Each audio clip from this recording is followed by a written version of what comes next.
旅遊巴打側喺架七人車後邊，七人車車頭就撞到的士車身，封住兩條行車線。意外之後，旅遊巴車頭晾咗喺路中間花槽，七人車有玻璃窗碎裂。呢單三車相撞意外，星期三朝頭早8點幾喺荃灣大河道近如心廣場對開發生。事發之後，的士先行離開。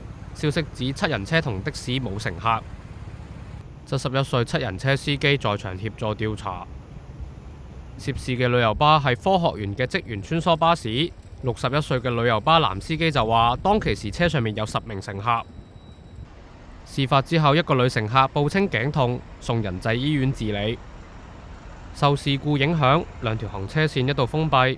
大河道往荃灣西港鐵站方向近海桂路有部分行車線封閉，交通受阻。